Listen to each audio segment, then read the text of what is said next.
we expect to see the number of cases, the number of deaths, and the number of affected countries climb even higher.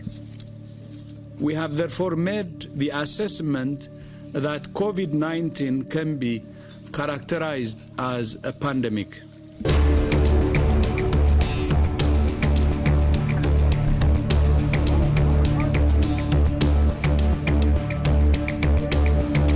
We're never going to be the same again. We're not going to forget what happened here.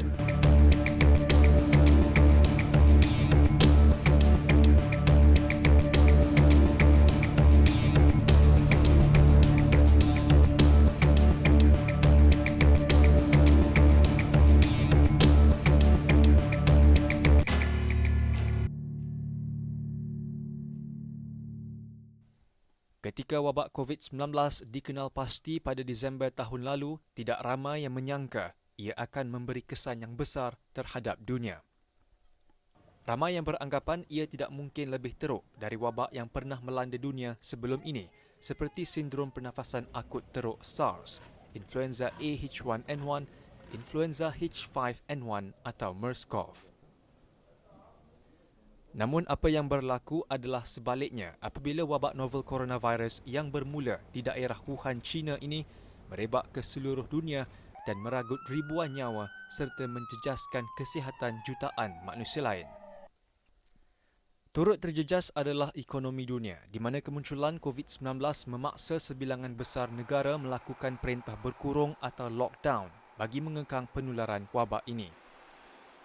Orang ramai diarahkan duduk di rumah dan tidak dibenarkan bekerja. Ini sekaligus menjejaskan pelbagai industri utama dunia seperti pengangkutan, pembuatan, pelancongan dan sebagainya.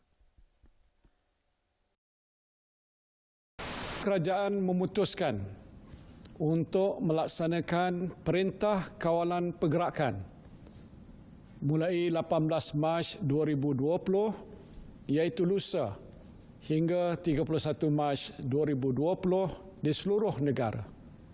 Perdana Menteri Tan Sri Muhyiddin Yassin mengisytiharkan Malaysia akan mengenakan Perintah Kawalan Pergerakan berkuat kuasa mulai 18 Mac hingga 31 Mac di seluruh negara. Malaysia has announced a 2-week nationwide lockdown starting March 18th to stem a surge in coronavirus infections. Malaysia has implemented a 2-week partial lockdown starting today as coronavirus cases in the country spiked to the highest in Southeast Asia. Di Malaysia, pada tanggal 18 Mac 2020, kerajaan melaksanakan Perintah Kawalan Pergerakan atau PKP, sebuah perintah larangan pergerakan dan perhimpunan ramai di seluruh negara serta penutupan rumah-rumah ibadat dan premis perniagaan kecuali pasar raya, pasar awam, kedai runcit dan kedai serbaneka yang menjual barangan keperluan harian. Pergerakan keluar masuk dari dalam dan luar negara turut disekat sepenuhnya sekaligus mengheret industri pelancongan negara ke fasa hiatus.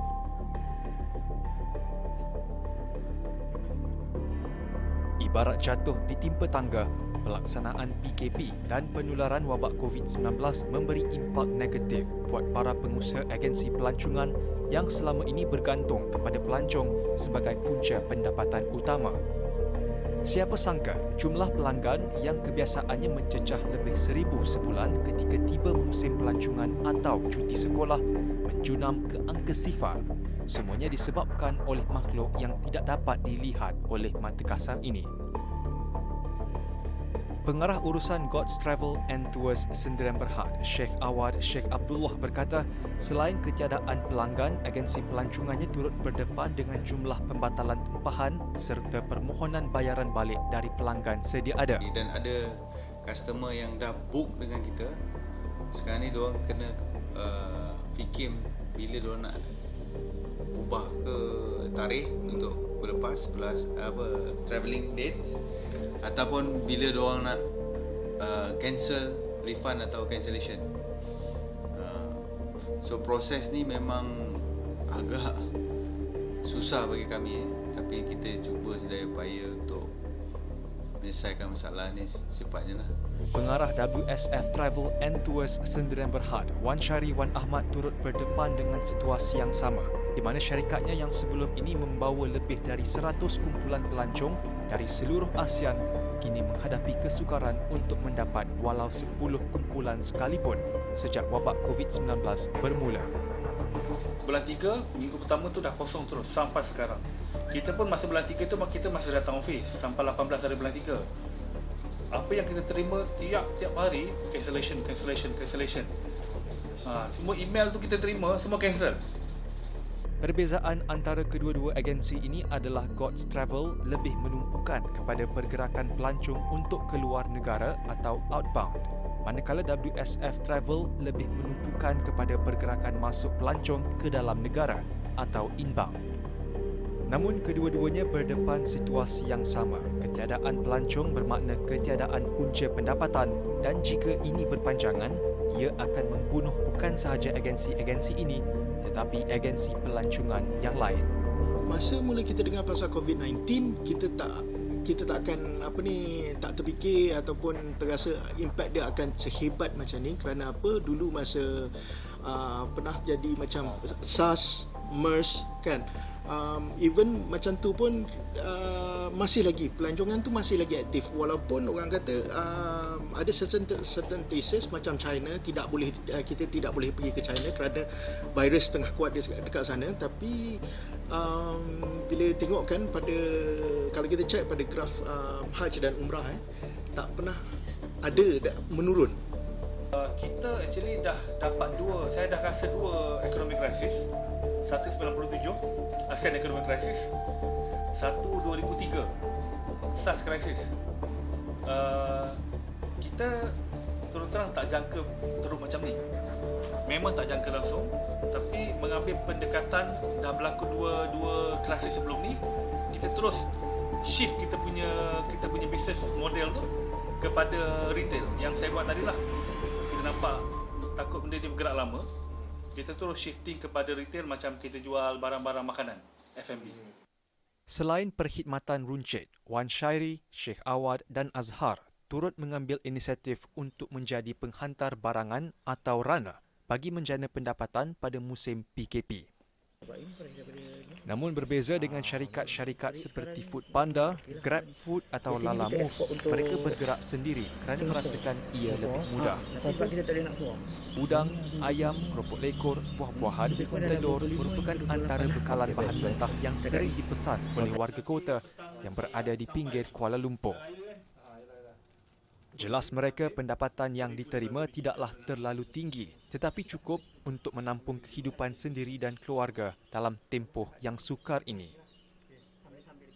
Hasil dari menjadi penghantar barangan, mereka mampu menjana kira-kira 100 ke 300 ringgit sehari bergantung kepada jumlah permintaan. Biasa delivery Khamis berapa orang biasa selain pada hari ini?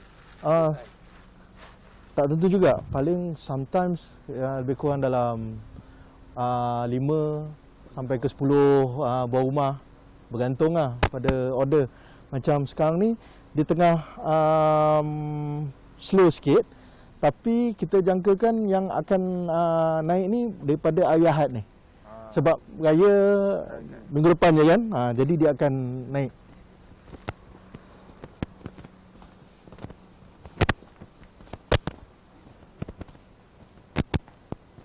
Assalamualaikum.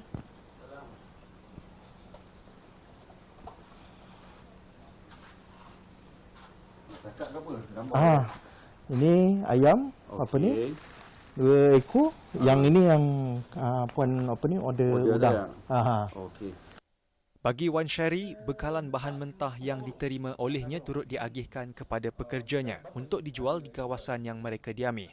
Ini sebahagian daripada usaha beliau untuk membantu para pekerja syarikatnya yang turut terkesan akibat pelaksanaan PKP dan wabak COVID-19. Kita dapat RM11 lebih, jual dalam RM13. RM13? Sebab apa tahu? Kalau kat depan tu, dia kena uci semua RM13 kan sebab dia orang pun dapat strategi.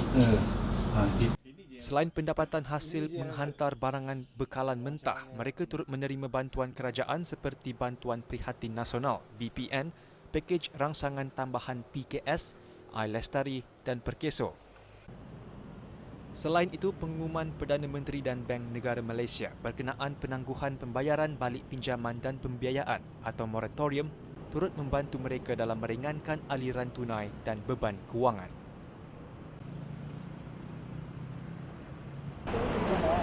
Kami adalah pengusaha bas persiaran di Malaysia. Kerajaan, tolong bantu kami! Namun, manfaat moratorium pinjaman tidak dapat dimanfaatkan oleh beberapa pengusaha agensi pelancongan yang menyediakan perkhidmatan pengangkutan seperti bas persiaran yang membuat pinjaman daripada syarikat kredit. Ini kerana arahan Bank Negara Malaysia (BNM) berhubung moratorium pinjaman tidak mendapat kerjasama oleh syarikat kredit. Kalau you ada kenderaan, you dapat loan dengan bank. Bank bagi moratorium. Kita orang tak dapat. Kalau bayar bas 5,000, 8,000, 10,000, kita orang tak dapat. Tapi yang jadi persoalan, syarikat kredit ini dia pilih kasih. Ada kata, okey, mungkin saya nampak you punya future, you akan beli lagi bas, akan loan lagi dengan saya.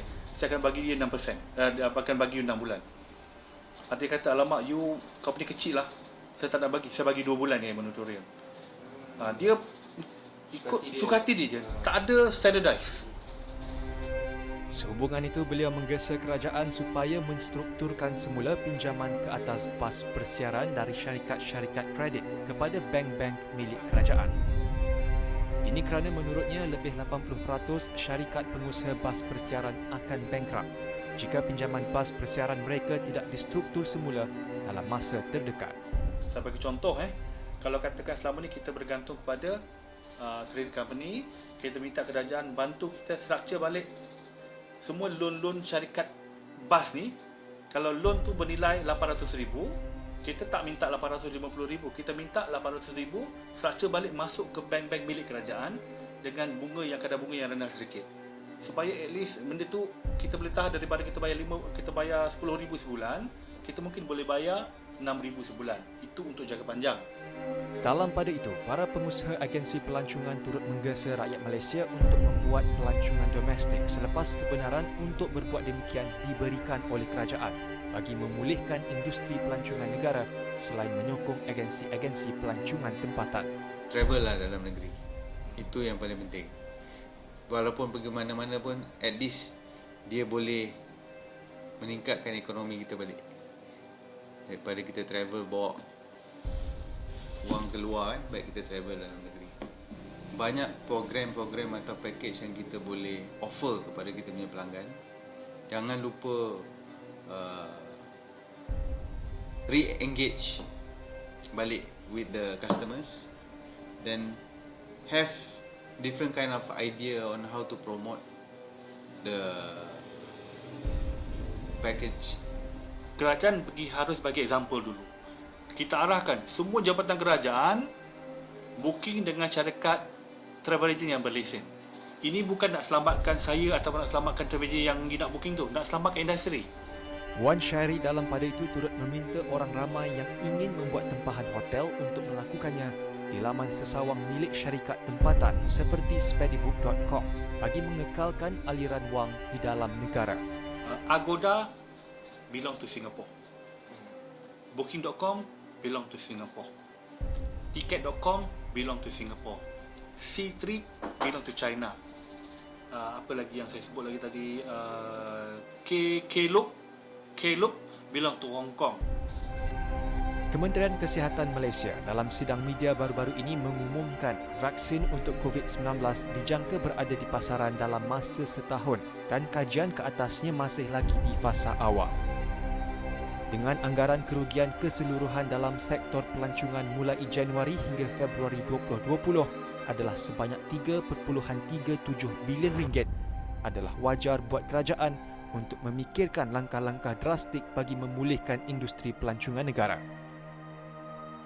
Ramai pihak di dalam industri pelancongan juga berharap agar rakyat Malaysia secara amnya memberikan sokongan penuh kepada mereka selepas pandemik COVID-19 ini berakhir.